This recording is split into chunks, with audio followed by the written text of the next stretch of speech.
À toutes et à tous et merci d'être avec nous dans le 13h30. On reviendra sur ces rapports finaux de consultation menés par la délégation conjointe SENCO-ECC dans la résolution de la crise qui sévit dans l'Est de la RDC. Rapport remis officiellement au président de la République Félix-Antoine Tshisekedi et Tshilombo.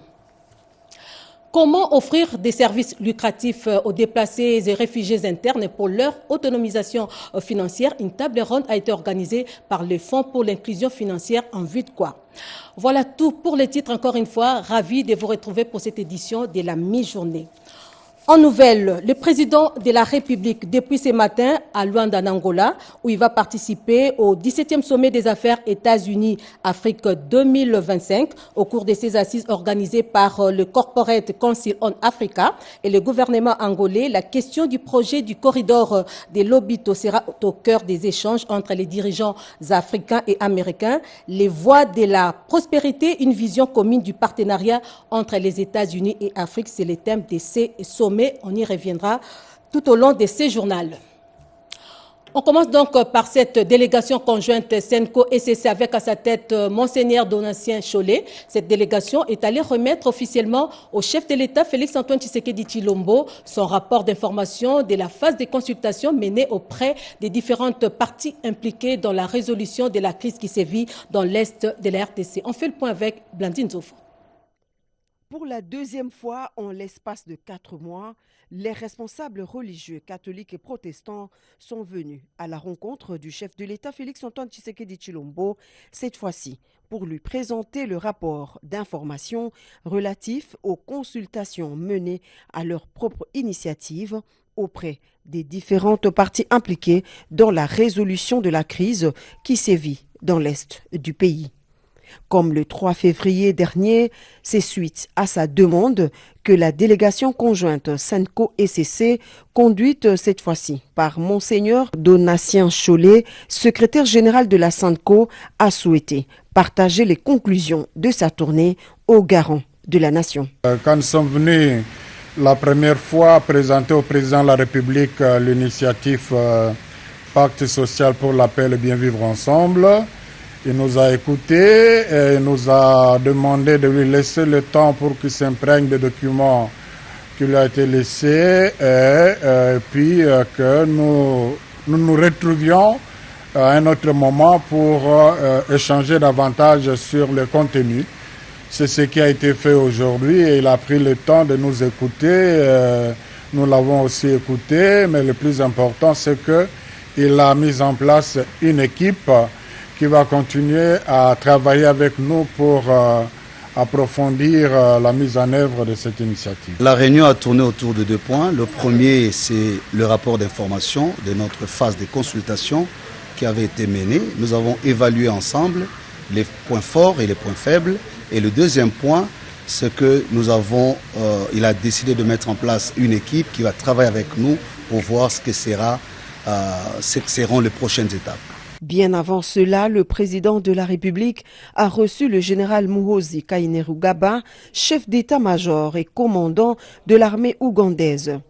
En séjour de travail à Kinshasa depuis le vendredi dernier, dans le cadre de l'évaluation de l'opération militaire conjointe FARDC-UPDF avec son homologue congolais, le général Jules Banza Mouilamboué, le chef d'état-major général de l'armée ougandaise, a profité de son passage dans la capitale congolaise pour présenter ses civilités au président de la République, commandant suprême des forces armées.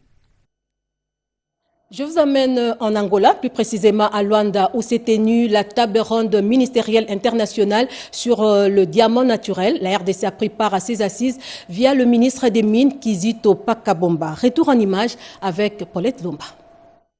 Du 17 au 19 juin 2025, la République démocratique du Congo a pris part à la table ronde ministérielle internationale sur le diamant naturel, organisée à Luanda, capitale de l'Angola. Une rencontre de haut niveau qui a réuni le ministre de Mines de plusieurs pays africains, aux côtés de plus grands noms de l'industrie diamantaire mondiale. La RDC y a été représentée par son Excellence M. Kizito Pakabomba Kapinga, ministre de Mines signe porteur d'un message fort, redonner tout son éclat au diamant naturel africain. Dans un contexte marqué par la montée en puissance du diamant synthétique et la baisse de la demande mondiale, la RDC appelle à une stratégie collective pour défendre la valeur authentique et l'impact social du diamant naturel. Aux côtés de l'Angola, du Botswana, de la Namibie et de la Sierra Leone, la République démocratique du Congo a signé le Luanda Accord, un engagement inédit en faveur de la relance du diamant naturel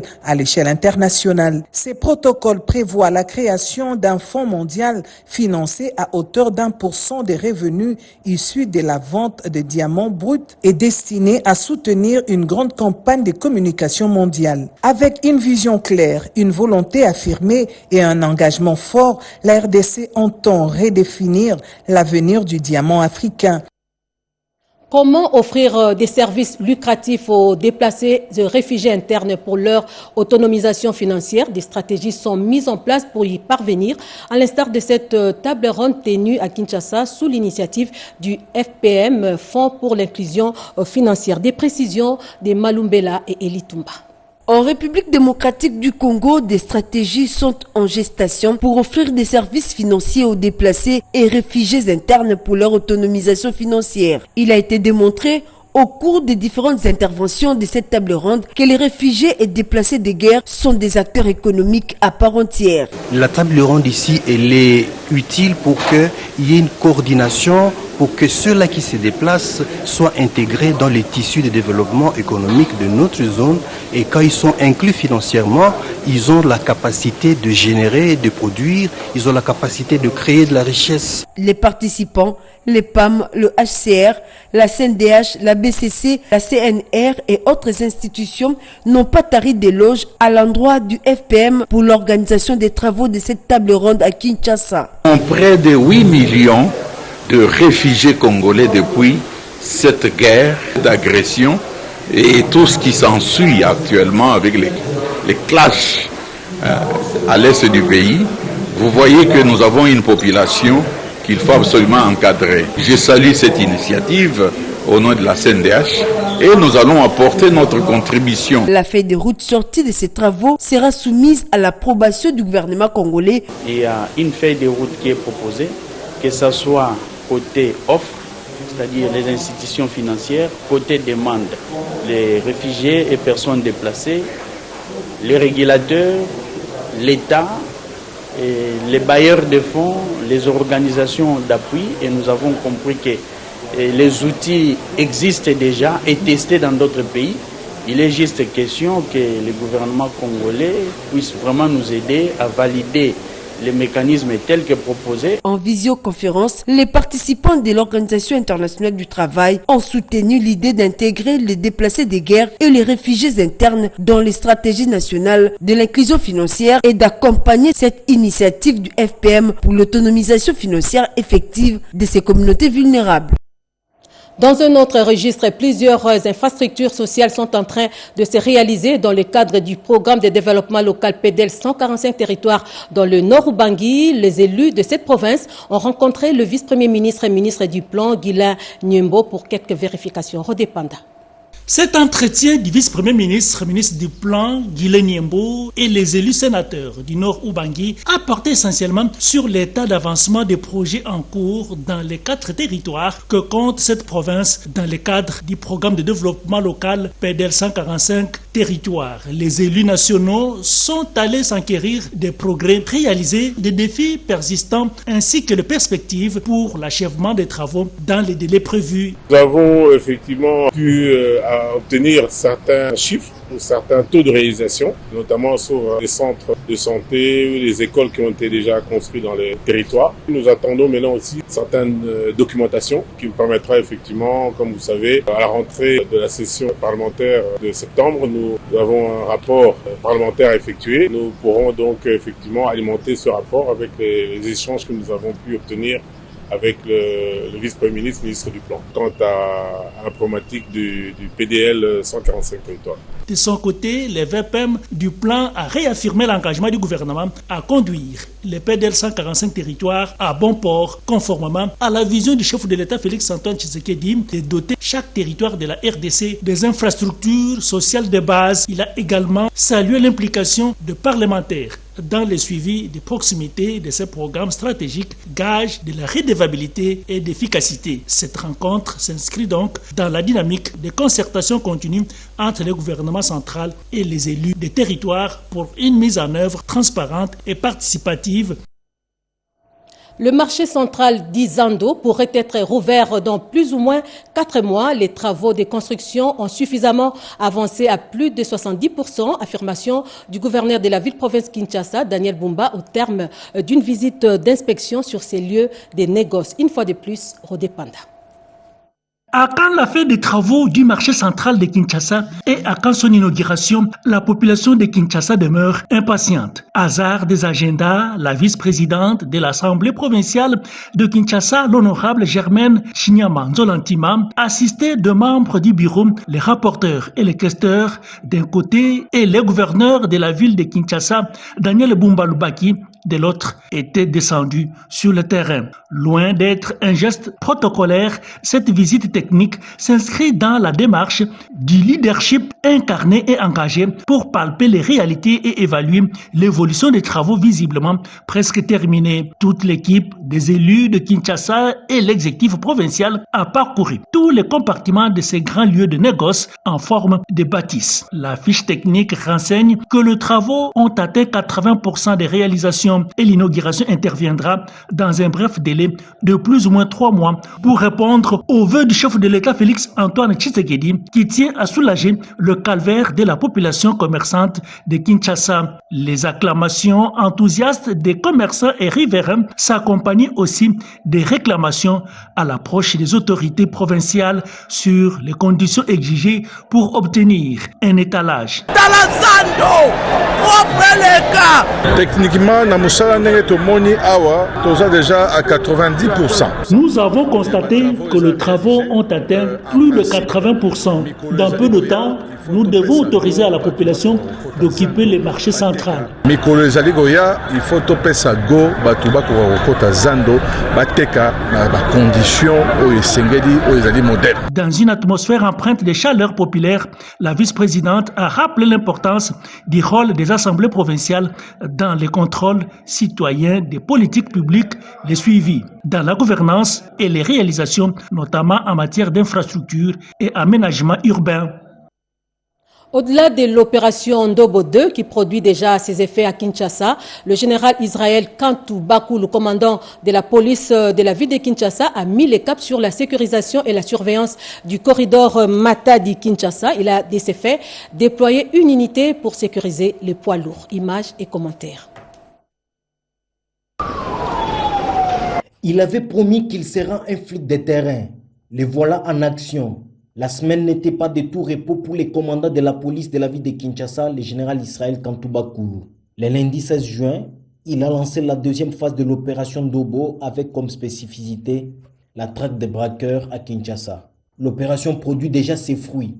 Des faux policiers arrêtés sont ici présentés au général. L'opération Ndobo 2 a aussi permis de maîtriser cet agent de l'ordre qui extorquait les cunons au nom du commissaire provincial. À côté de lui, ces 5 jeunes armés de machettes, communément appelés Koulouna, ont été neutralisés sur leur secteur d'opération. Cette arrestation est à mettre au compte de l'opération de sécurisation du corridor Matadi-Kinshasa sur demande du ministère des Transports, voies des Communications et de l'Économie nationale. Jeudi 19 juin, sous un soleil de plomb, le commissaire provincial de la police de Kinshasa a surpris ses collaborateurs et les Kinois en prenant leur moto pour lancer cette opération. Le corridor avec son goulot d'étranglement à Mitendi, rond-point Ngaba, route bypass 14e rue Limité et Kingaba poids lourd, a été parcouru entre 10h et 16h. Cette voie renflouante de l'économie nationale et de la capitale sera désormais sous la surveillance d'une unité spéciale dotée de motos neuves avec mission de sécuriser. Sa seule présence a suffi pour fluidifier la circulation. Malgré tous ces résultats, pas de satisfaction pour le général qui a refusé tout commentaire sur ses actions. Pour lui, il y a encore du travail à faire. Et puis cette information, la province du Kwilu, cette province agro-pastorale se prépare déjà à accueillir la 13e conférence des gouverneurs prévue en décembre prochain. C'est le mobile de cette rencontre du ministre d'État, ministre de l'Agriculture, Grégoire Mouchaï Moutom, avec le président de l'Assemblée provinciale du Kwilu, nous dit Marie Kalong. Préparatif 13e conférence des gouverneurs dans la province agro-pastorale du Kwilu. Les autorités provinciales s'impliquent pour une bonne organisation. Le président de l'Assemblée provinciale du Kwilu a échangé avec le ministre d'État de l'Agriculture et Sécurité alimentaire, Grégoire Mouchaï Moutom, sur son implication dans cette activité. Nous étions tous surpris de la décision prise par le chef de l'État qui avait arrêté que la 13e conférence se passerait dans le Kwilu au mois de décembre ici. Et sachant que le ministre est dans la ligne de conduite du chef de l'État, nous avions souhaité le rencontrer pour le féliciter de tout ce qu'il fait déjà jusque-là et pourquoi ne pas venir travailler chez nous dans le Kwilu. Juste après, le ministre d'État de l'Agriculture et Sécurité alimentaire, Grégoire Mouchaï Moutomba, a échangé avec le gouverneur du Nord Ubangi, Jean Bosco Kotongo, qui voulait en savoir un peu plus sur la répartition de l'enveloppe budgétaire dans le secteur agricole en ce qui concerne sa province. Et puis, le site de Lombo dans le Congo central va servir de cadre pour la production des semences en RDC. Un mémorandum d'entente a été signé entre la société indienne et le ministère de l'Agriculture. Alors, nous avons ici la société Habitat qui vient de l'Inde avec son CEO, M. Demander. Ils sont venus pour signer un MOU avec le ministère de l'Agriculture qui a mis à leur disposition le site de Lombo dans le Congo central. Donc au mois de septembre, il y a la première saison qui démarre avec la production de semences. Ils l'ont déjà fait au Bangladesh, ils l'ont fait en Vietnam. Pour eux, le premier au Nigeria aussi. Le patron de l'agriculture et sécurité alimentaire, ingénieur Grégoire Mouchaï Moutom, ne ménage aucun effort pour la matérialisation de la vision du chef de l'État, Félix-Antoine Tshisekedi Tshilombo, dans le secteur agricole. Venons-en à présent à ce que je vous ai dit en nouvelle. Le président de la République, Félix-Antoine Tshisekedi Tshilombo, depuis ce matin à Luanda, en Angola, où il va participer au 17e sommet des affaires États-Unis-Afrique 2025. Le voie de la prospérité, une vision commune du partenariat entre les États-Unis et l'Afrique. C'est le thème de ces sommets. Des précisions avec Guylain Kabalundi.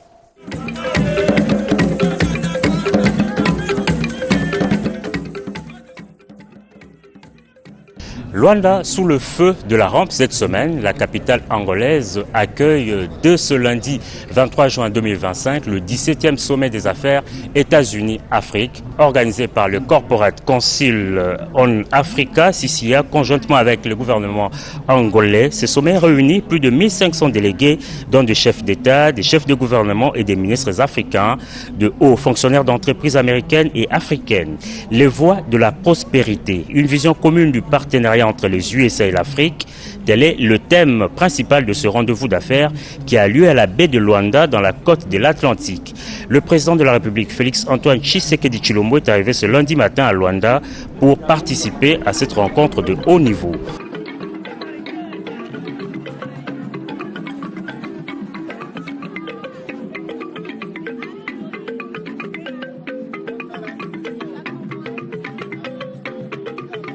Au cours de ce sommet USA-Afrique, le chef de l'État fera un exposé dans un panel spécifique sur le corridor de Lobito, un projet soutenu par le gouvernement américain. Bien plus qu'un projet d'infrastructure, le corridor de Lobito représente le fondement d'un partenariat stratégique et souverain entre l'Angola, la Zambie et la République démocratique du Congo. Ce partenariat est renforcé par le soutien des partenaires internationaux majeurs comme les États-Unis via le partenariat pour les infrastructures mondiales.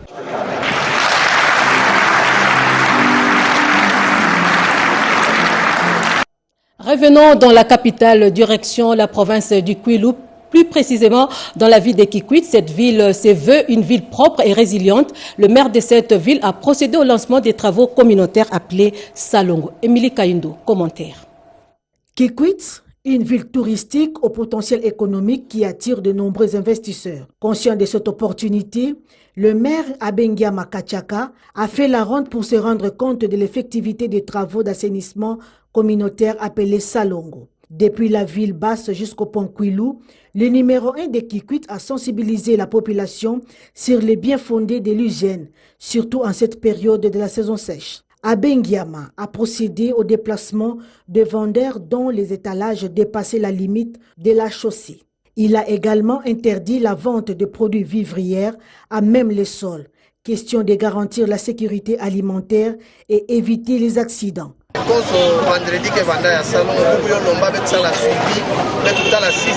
Nous avons lancé le travaux d'assainissement Salongo qui désormais va s'effectuer chaque vendredi. Et si nous trouvons des saletés devant ta boutique, étalage ou magasin, tu vas payer une amende et la police va veiller sur le respect de cette décision. Parce que nous devons garder propre notre ville.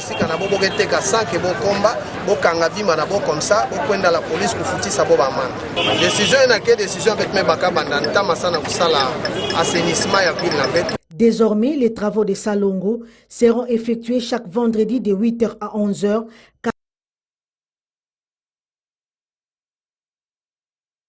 D'une province à l'autre, au Kasaï, Ben Dubois Kaninda, gouverneur intérimaire du Kasaï, lui a présidé la cérémonie de formation sur les droits de la santé sexuelle et reproductive. Il a également présidé la cérémonie de concours interscolaire organisée par IPAS dans la ville de Chikapa. Franklin Enclair Kalombo, reportage.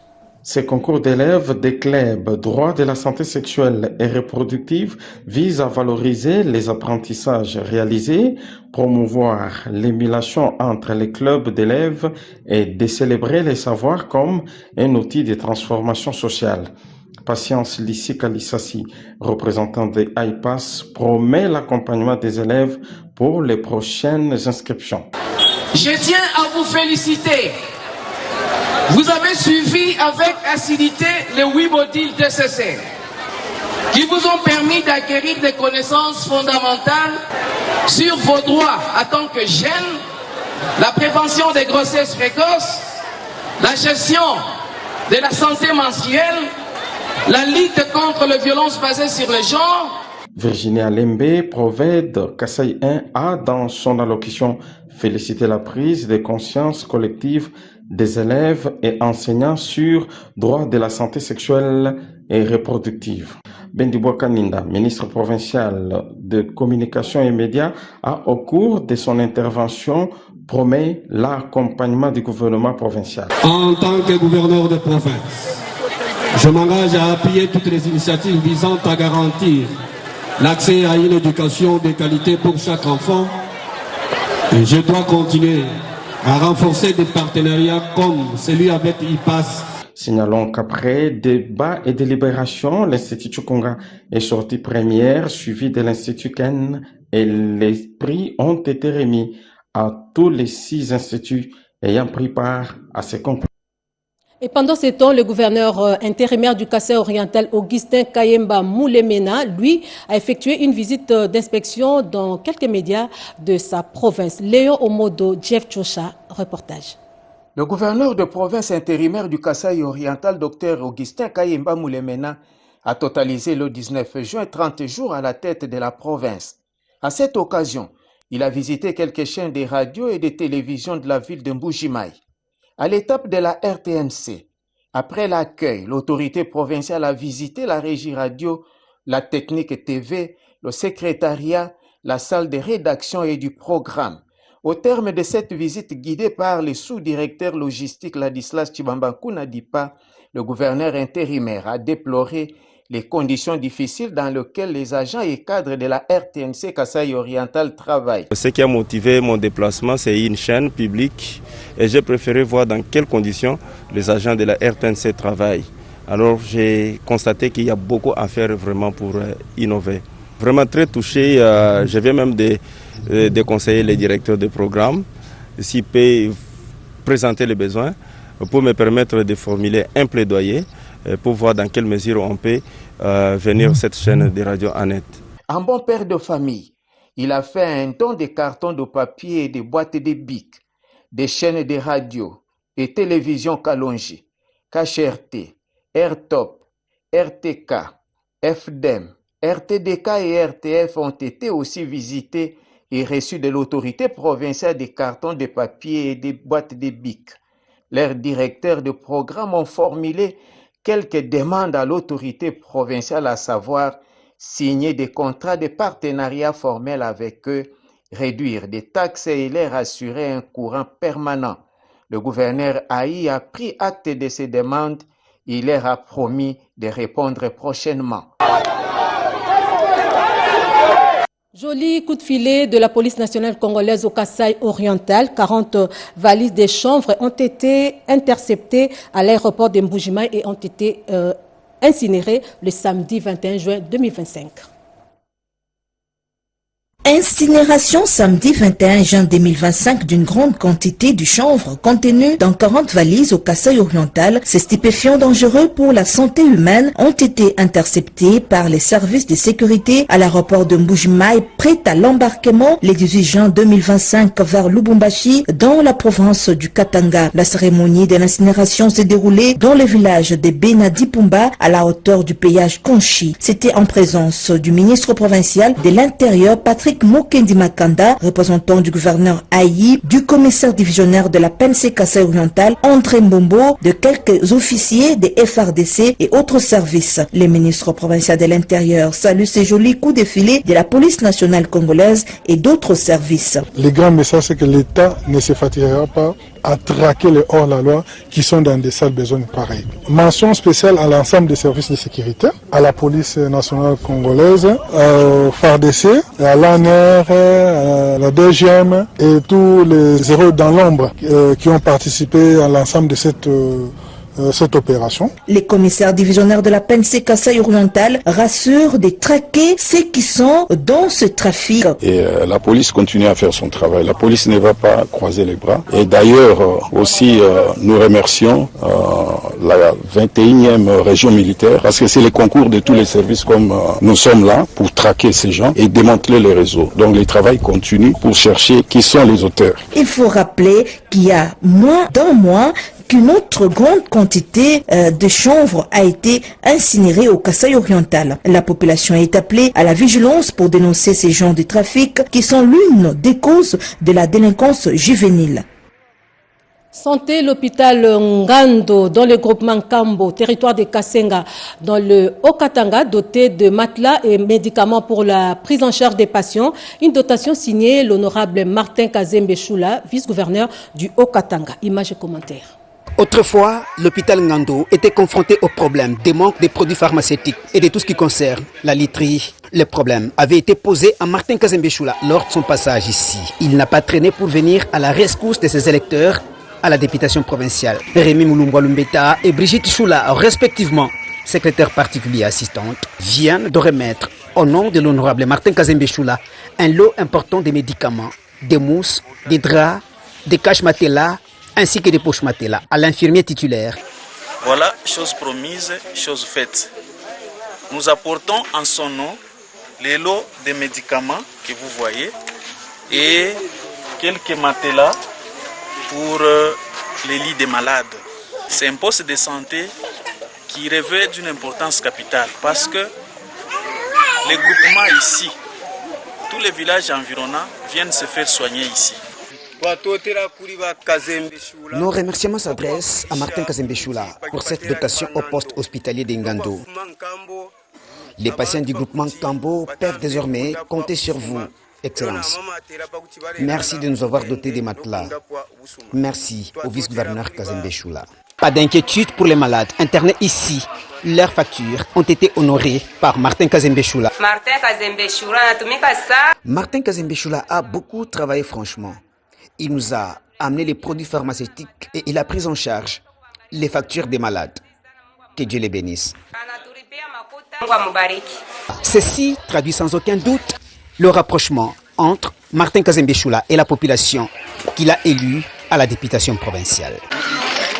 Sachez aussi que le nouveau gouverneur du Nord-Ubangi, Jean Bosco Kotongo, a regagné son fief le week-end et c'est après son investiture. Un accueil chaleureux lui a été réservé de l'aéroport international de Gbadolite jusqu'à la place de l'Unité où il a tenu son premier meeting. Samedi 21 juin 2025, le gouverneur Jean Bosco Kotongo Onfiobato est rentré dans la province du Nord-Ubangi via l'aéroport international de Gbadolite, basé dans le quartier Mwanda. Le chef de l'exécutif provincial a été accueilli au pied de l'avion par son vice-gouverneur, maître Odon Joseph Bongambo, et quelques membres du comité provincial de sécurité du Nord-Ubangi, sans oublier le membre de la société civile, les chefs de groupement et d'autres personnalités territoriales. Après cet accueil chaleureux à ces dignes fils du Nord-Ubangi, son cortège s'est dirigé dans le centre-ville de Gbadolite, plus précisément à la place de l'Unité, où il a eu à prononcer son tout premier discours public, centré sur la gestion caractérisée par la rupture et l'innovation dans la gouvernance du Nord-Ubangi. Il a également prêché pour la paix, l'unité et la cohésion provinciale durant son mandat. Rappelons que le nouveau gouverneur de la province du Nord-Ubangi a été élu le 2 avril 2025 et investi par le chef de l'État congolais le 13 mai dernier.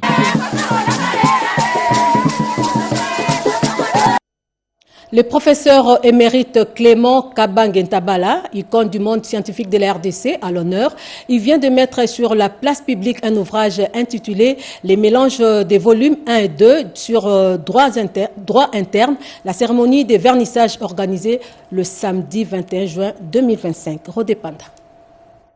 Le mélange de volumes 1 et 2, ces recueils de réflexions, analyses et études scientifiques et juridiques est l'œuvre du professeur émérite Clément Kabange Ntabala. La cérémonie de vernissage organisée dans l'amphithéâtre de l'Institut national des arts, INA, par le département de droit public interne de la faculté de droit de l'université de Kinshasa, a servi d'hommage à cette icône scientifique. Ces anciens étudiants, devenus aujourd'hui professeurs ordinaires, ont saisi l'opportunité pour témoigner et rappeler la valeur des écrits de ces grands professeurs et toute sa carrière scientifique. À titre exemplatif, la question de la peine de mort s'est invitée aux réflexions dans la comparaison des anciennes constitutions par rapport à l'actuelle loi fondamentale en vigueur. Clément Kabange, pour moi, c'est un ami. Nous avons vécu ensemble. Nous étions assistants, nommés assistants par le recteur de Monseigneur Gillon, de Vaniol. J'ai décidé de faire une contribution dans les mélanges sur le titre « Regard croisé sur les régimes juridiques des sociétés commerciales issues de la transformation des entreprises publiques ». Cet article rentre fondamentalement dans les enseignements que notre patriarche Kabange nous a donnés. Je suis donc là, moi aussi, comme étant l'un des produits du professeur Kabange, je tiens à la remercier. Tout ce que nous sommes devenus, ici ou ailleurs, en réalité, vous y avez énormément contribué. Le vernissage de cet ouvrage, fixé au 21 juin, date d'anniversaire de l'auteur, le professeur Clément Kabange Ntabala, deux événements qui lui ont apporté un véritable réconfort moral. Voilà, c'était un réel plaisir pour nous de vous tenir compagnie à travers cette édition des 13h30 au nom des différentes équipes, à la régie, à la rédaction et à la technique. Nous vous disons merci de l'avoir suivi. Merci pour votre confiance et fidélité à la télévision nationale congolaise.